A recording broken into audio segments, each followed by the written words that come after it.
JJ the CPA here. Hope you're doing well. Hey, thanks for tuning in.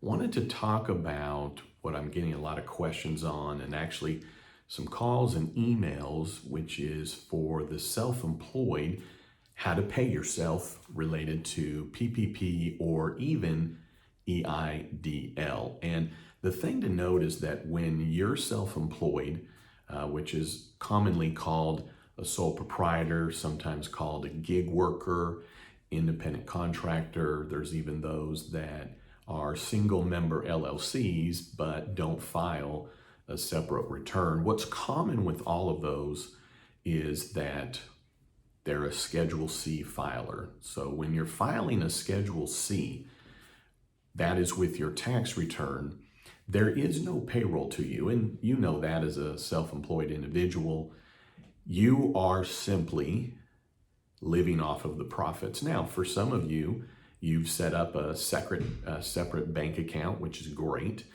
Maybe you did that just for PPP, or maybe you did it all along to separate out the money and the expenses related to your business from your personal.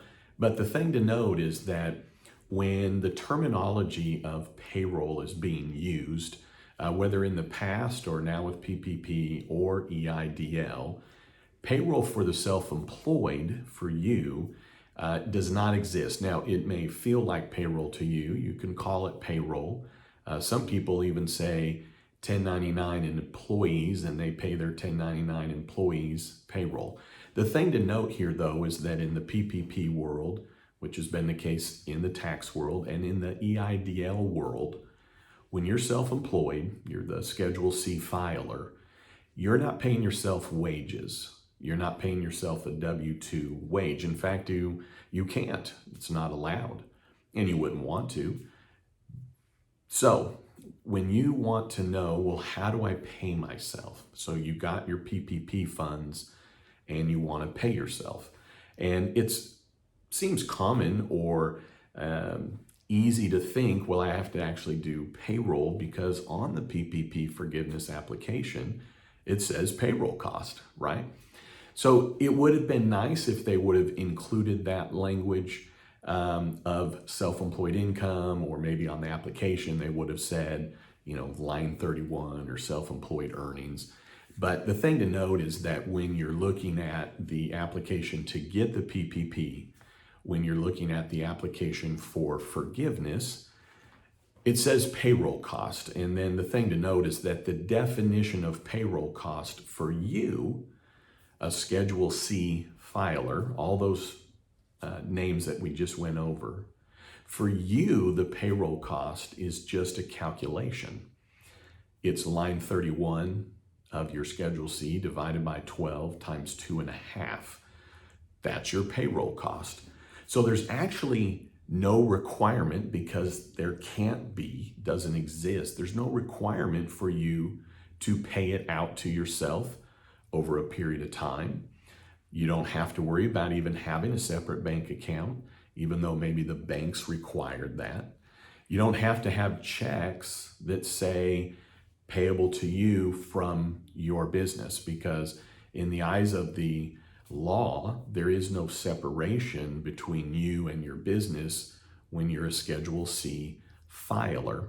Maybe a minor exception here or there, but that'd be for probably less than 0.5% of you. So what I want you to know is that when you are going to get the loan, when you are going to try and figure out how to provide and get that money for yourself, what's considered an ongoing expense, and when you're doing the application for forgiveness, the thing to note is that for you as the self-employed, you don't have wages to yourself. There's nothing that you have to pay to yourself over time. You're not going to need to show checks payable to yourself.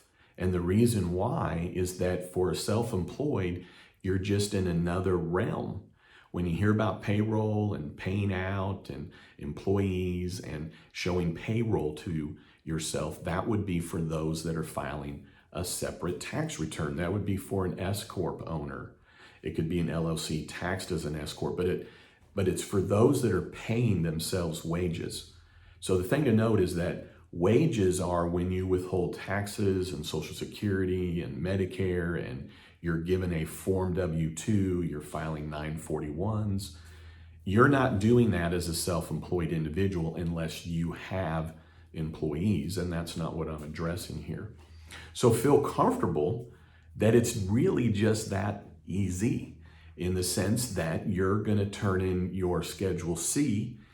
That line 31 will be what you use, divided by 12 times 2.5. That's what your payroll cost is that you put on the forgiveness application. You're done. There's no requirement. There's no need. It's not even really, it's just not possible for you to pay yourself wages. So I know that there's a lot of questions related to, well, if I got PPP, how does it affect PUA? So you got to know these are two separate issues. When you're talking about PPP and PPP loan forgiveness, you're simply using Schedule C to determine your payroll cost. It's not how much you paid out to yourself. Your payroll cost as a self-employed is not, here's what I wrote checks to myself for. It's simply line 31 divided by 12 times 2.5. Now, a caveat to that is that for you to use that calculation and not the option 1 older calculation, you have to elect the 24-week period, which is really simple, because on your application for forgiveness, you would use the EZ. You're going to list your covered period when asked as a 24-week period. You don't need to wait 24 weeks to hand it in. You're not going to turn in any checks. You're not going to turn in how you spent gas or utilities or rent or interest or home office. You're going to turn in a Schedule C, line 31 documentation that then just goes into the calculation, and that's why it's meant to be EZ. So hopefully I explained that as plain as I can, in the sense that you're off scot-free, and the beautiful part about it is it's completely tax-free income to you. It's not going to reduce down your expenses when you go to file Schedule C for 2020. It has no effect, in essence, to anything related to tax for you. So it is sometimes hard to believe, is it really that easy? And it really is. I'm going to have a couple other videos where I'm going to walk you through very quickly. I've done a couple in the past, but I'm going to do one that's maybe a little different way to approach it. And then I'm going to do a quick video talking about PPP and EIDL and PUA all together. So hopefully that answers a lot of questions for you. If you've made it to here and you're not a subscriber, come on now. I've given you some value. All I want for you is subscribe. Not much to ask, but I am putting out good videos that you don't want to miss. All right, hey, thanks for tuning in. And don't you ever forget, you've never met a CPA quite like me. All right, hey, have a great one.